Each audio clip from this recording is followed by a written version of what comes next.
신종 코로나 바이러스, 즉 우한 폐렴 확산으로 정부가 비상체제에 돌입했습니다. 전북도가 중국에서 처음 연수 중인 전북 지역 학생 55명을 모두 귀국 조치했습니다. 논밭두렁 태우기 과정에서 발생하는 미세먼지가 상당한 것으로 나타났습니다. 특히 PM2.5 이하의 초미세먼지가 많았습니다.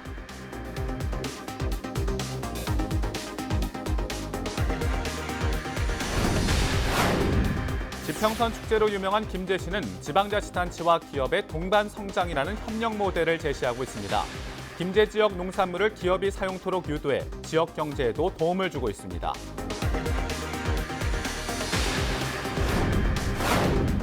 지난 설 연휴 동안 전북도에서는 모두 62건의 교통사고가 발생한 것으로 집계됐습니다. 지난해 설 연휴 기간 사망자보다 3명이 줄고 부상자도 147명이 감소했습니다.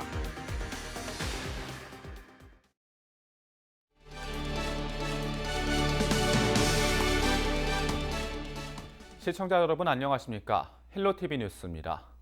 첫 소식입니다. 본격적인 영농철을 앞두고 논밭두렁 태우기 하는 분들 많은데요.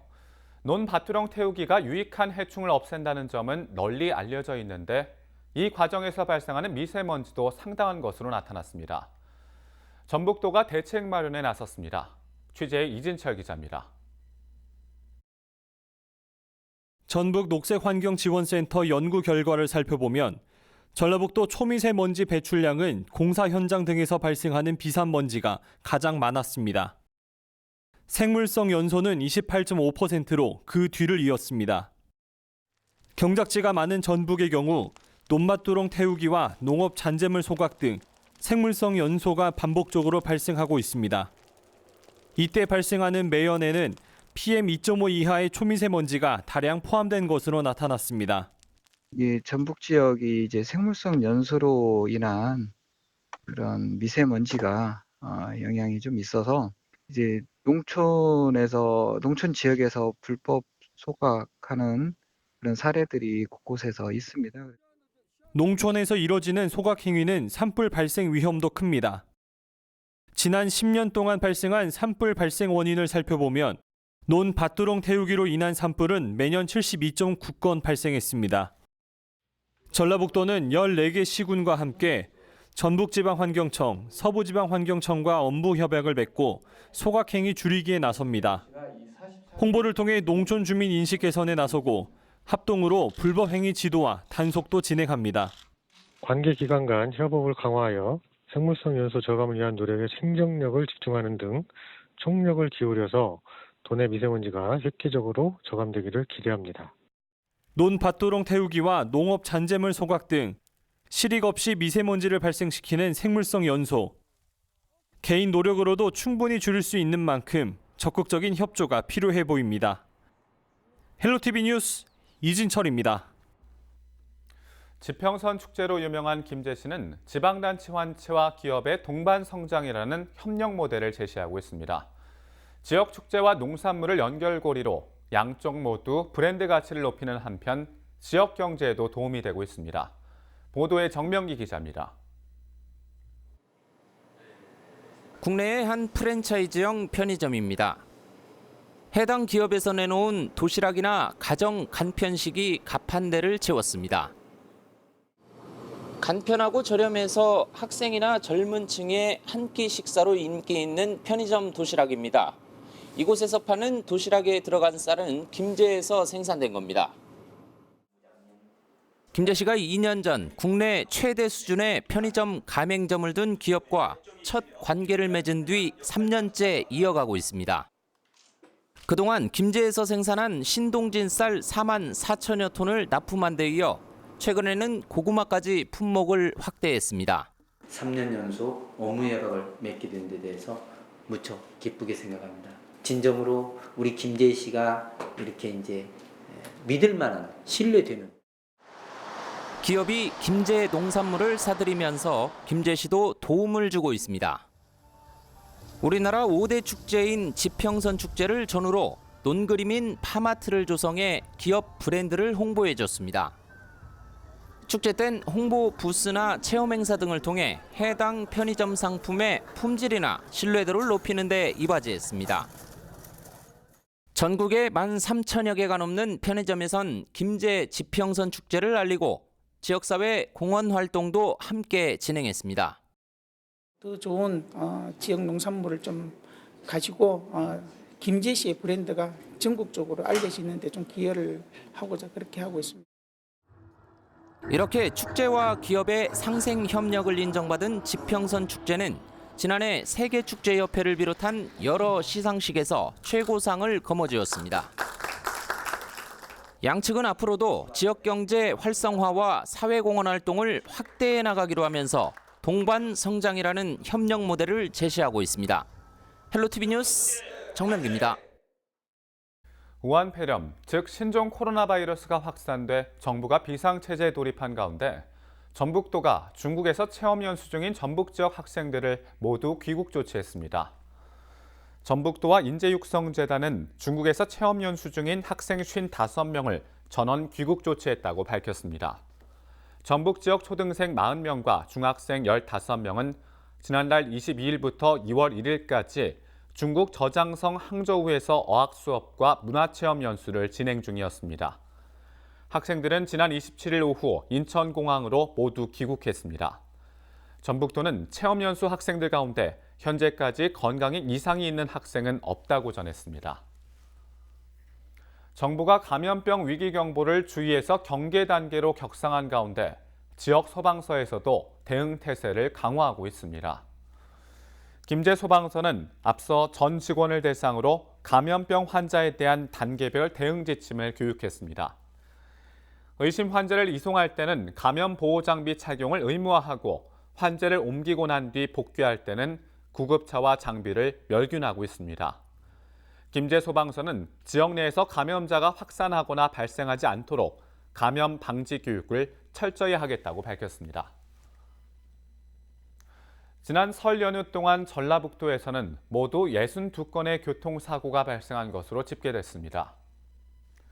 전북지방경찰청은 지난 23일부터 5일간 도내에서 62건의 교통사고가 발생해 99명이 다치고 2명이 숨졌다고 밝혔습니다. 이는 지난해 설 연휴 기간 사망자보다 3명이 줄고 부상자도 147명이 감소한 수치입니다. 살인과 강도는 한 건도 발생하지 않았고 강간 등 성범죄는 2건, 절도 24건 등이 발생했습니다. 119 출동도 줄어 연휴 기간 119 출동은 62건으로 지난해에 비해 10%가량 감소했습니다.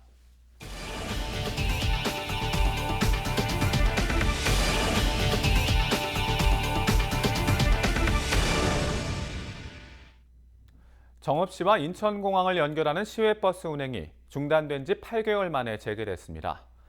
남원에서 열리고 있는 G7 정상회담 특별전은 다음 달까지 연장 운영된다고 하는데요. 우리 지역 시군 소식 김남호 기자입니다. 정읍시와 인천공항을 연결하는 시외버스가 최근 운행이 재개되면서 시승식이 열렸습니다. 이번에 다시 운행되는 버스는 정읍시가 전라북도와 국토교통부, 운수업체와 협의를 거쳐 신설 노선 인가를 얻어냈습니다. 신규 버스는 정읍에서 출발해 김제를 경유한 후 인천공항으로 들어가게 됩니다. 정읍 시외버스 공영터미널에서 승하차하고 중단 전보다 한 차례 증차돼 1일 7차례 왕복 운행됩니다.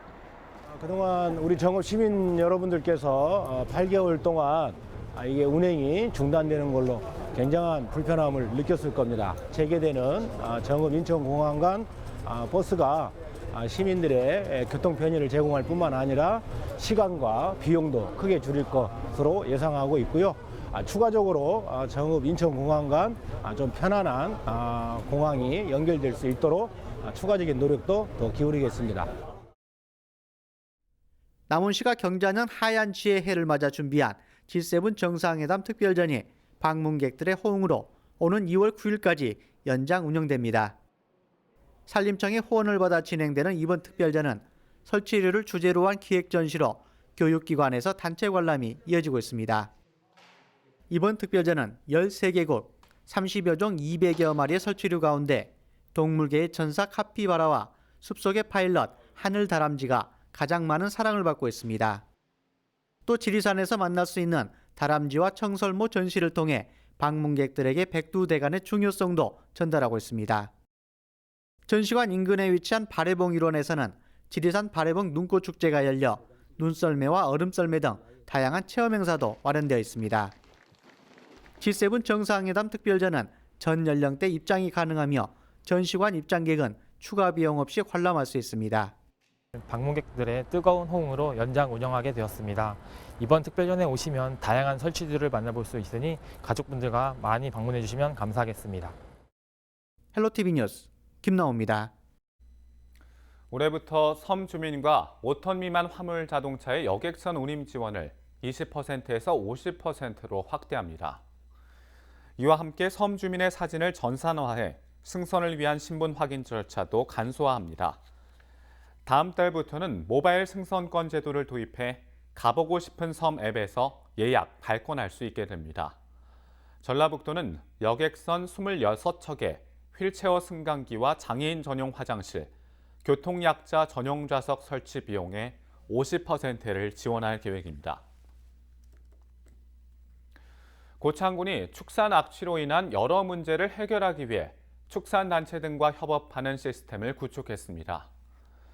지역 내 축산 악취를 줄이기 위해 행정부서와 축협, 관련 단체가 참여하는 축산 환경 개선 특별팀이 꾸려졌습니다.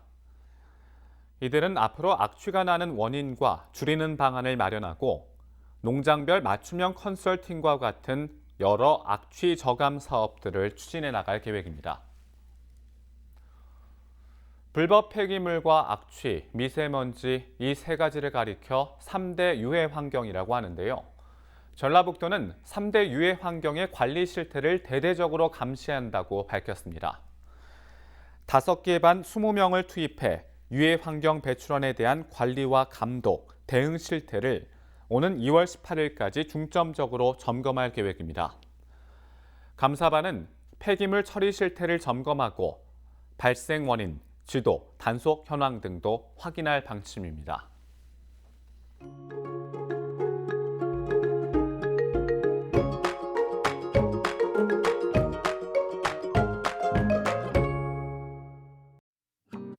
구름 많아 흐린 가운데 아침 1도로 시작하고 낮 최고 기온 7도까지 오르겠습니다.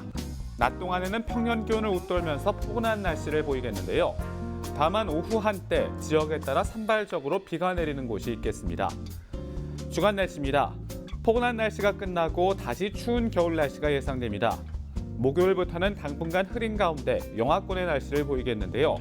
바람까지 불어 체감 온도는 더욱 낮겠습니다. 바다 날씨입니다. 전 해상 구름 많은 가운데 물결은 최고 1.5m로 다소 높게 일겠습니다. 항해나 조업하는 선박들은 기상 정보를 계속해서 참고하시길 바랍니다. 전국 날씨입니다. 전국적으로 포근한 날씨가 계속되고 있는데요. 오전 강원 쪽에서 활동하던 비구름이 오후 들어 확대되면서 호남 지역에도 산발적인 비를 내릴 것으로 보입니다. 지역에 따라 산발적인 비가 예상되는 만큼 비 대비를 하셔야겠는데요. 비가 그치고 난 목요일부터는 다시 겨울 추위가 찾아오겠습니다. 지금까지 날씨였습니다.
이상으로 뉴스를 마칩니다. 저희는 언제나 지역 주민 여러분 곁에 있겠습니다. 고맙습니다.